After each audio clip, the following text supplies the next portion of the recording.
Wir saßen ja dann, wenn wir im Gastronomie-Clubhaus, dann ging eine Treppe runter, da war dann eine Falltür. Da saß dann meistens die Mannschaft und hat gegessen und was getrunken. Und ich denke immer an Zeiten, wo man dann auch am Sonntag verloren hatte. Das war meistens dann donnerstags, dass er dann zur Abschlussbesprechung kam. Ich weiß immer noch den Kleiderständer, da hing immer sein langer grauer Mantel und er immer sehr korrekt im Anzug und Krawatte. Sehr gepflegte Erscheinung. Und er saß immer, wenn man so einen langen Tisch hat, wir saßen wie an einer Tafel, er saß am Ende. Und als er sich das dann alles angehört hat, kein Kommentar zu Äußerungen vom Trainer oder so gemacht. Wir haben auch kaum geredet, wir als Spieler. Wir haben also nur gesessen und haben zugehört und haben nebenbei ein Glas Milch oder eine Fasspause getrunken.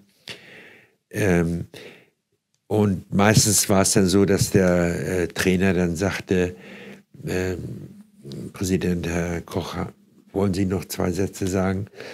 Und dann saß er nur so da am Finger und sagte, ja, das möchte ich schon.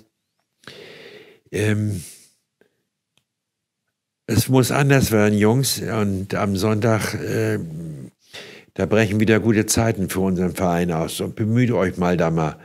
Und eins will ich euch sagen. Dann stand da eine Flasche Dornkat oder Malteser, ein kleines Gläschen. Jungs, noch ist Polen nicht verloren. Prost. Ist er aufgestanden, hat seinen grauen Mantel genommen, ist die Treppe hochgegangen und er hat sich verabschiedet. Dieser Satz, habe ich immer gedacht, weckt er da Hoffnung mit, noch ist Polen nicht verloren.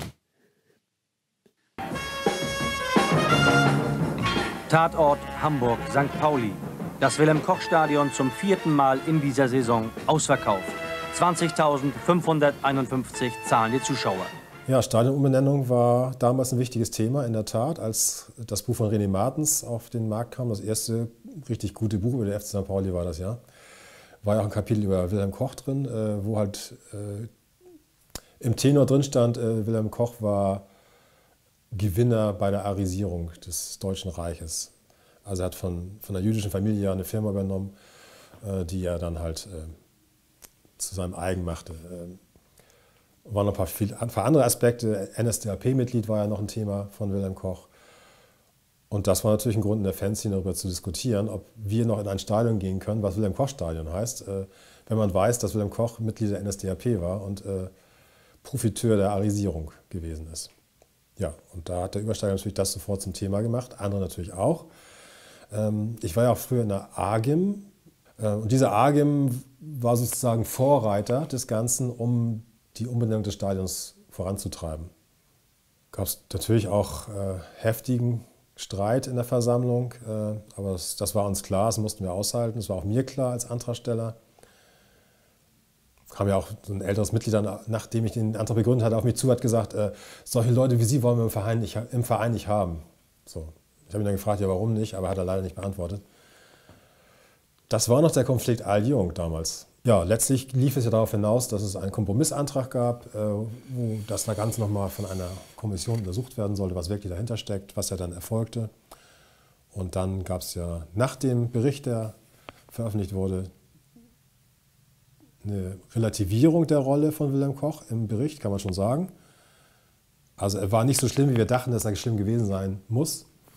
Nichtsdestotrotz fanden wir, dass Wilhelm Koch allein ob seiner NSDAP-Mitgliedschaft nicht als Namensgeber fürs Stadion herhalten darf. Und haben diesen Antrag dann halt neu eingebracht und haben dafür auch eine Mehrheit gefunden. Und seitdem heißt das Stadion eben nicht mehr Wilhelm-Koch-Stadion.